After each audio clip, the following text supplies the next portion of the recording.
এবার এলপিজি কার্ডের ঘোষণা দিলেন প্রধানমন্ত্রী তারেক রহমান। যশোরের সুধী সমাবেশে প্রধানমন্ত্রী তারেক রহমান দেশের সাধারণ মানুষের জীবনমান উন্নয়নে নতুন প্রতিশ্রুতি ও পরিকল্পনা ঘোষণা করেছেন। নারীদের রান্নাবান্নার কষ্ট লাঘবে এলপিজি কার্ড প্রদান এবং বন্ধ কলকারখানা পুনরায় চালুর ঘোষণা দিয়েছেন তিনি।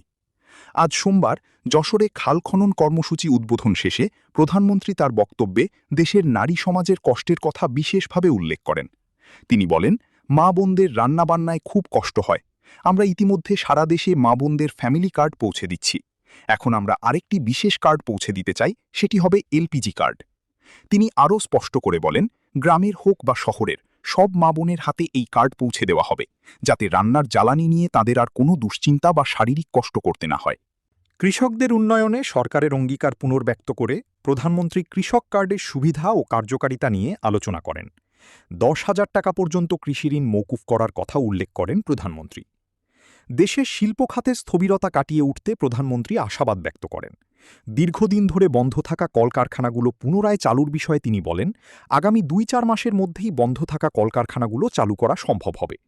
কলকারখানা চালু হলে বিপুল সংখ্যক মানুষের কর্মসংস্থান হবে এবং দেশের অর্থনীতি আরও গতিশীল হবে বলে তিনি মন্তব্য করেন। এবার এলপিজি কার্ডের ঘোষণা দিলেন প্রধানমন্ত্রী। যশোরে সুধী সমাবেশে বক্তব্য দিচ্ছেন প্রধানমন্ত্রী তারেক রহমান। ছবি স্ক্রিনশট। যশোরে সুধী সমাবেশে প্রধানমন্ত্রী তারেক রহমান দেশের সাধারণ মানুষের জীবনমান উন্নয়নে নতুন প্রতিশ্রুতি ও পরিকল্পনা ঘোষণা করেছেন। নারীদের রান্নাবান্নার কষ্ট লাঘবে এলপিজি কার্ড প্রদান এবং বন্ধ কলকারখানা পুনরায় চালুর ঘোষণা দিয়েছেন তিনি। আজ সোমবার যশোরে খাল খনন কর্মসূচি উদ্বোধন শেষে প্রধানমন্ত্রী তার বক্তব্যে দেশের নারী সমাজের কষ্টের কথা বিশেষভাবে উল্লেখ করেন। তিনি বলেন, মা বোনদের রান্নাবান্নায় খুব কষ্ট হয়। আমরা ইতিমধ্যে সারা দেশে মা বোনদের ফ্যামিলি কার্ড পৌঁছে দিচ্ছি। এখন আমরা আরেকটি বিশেষ কার্ড পৌঁছে দিতে চাই, সেটি হবে এলপিজি কার্ড। তিনি আরও স্পষ্ট করে বলেন, গ্রামের হোক বা শহরের সব মা বোনের হাতে এই কার্ড পৌঁছে দেওয়া হবে, যাতে রান্নার জ্বালানি নিয়ে তাদের আর কোনো দুশ্চিন্তা বা শারীরিক কষ্ট করতে না হয়।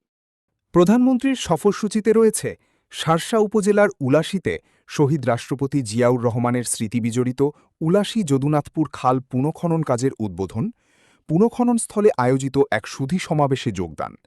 বেলা 1:15টায় যশোর শহরে 500 শয্যা বিশিষ্ট যশোর মেডিকেল কলেজ হাসপাতালের ভিত্তিপ্রস্তর স্থাপন।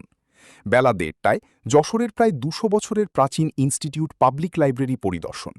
যশোর সার্কিট হাউসে নামাজ ও দুপুরের খাবারের বিরতির পর বেলা 3:30টায় যশোর ঈদগাহ ময়দানে আয়োজিত জনসভায় বক্তব্য দেন। সন্ধ্যায় ঢাকার উদ্দেশ্যে যশোর ছাড়বেন তিনি।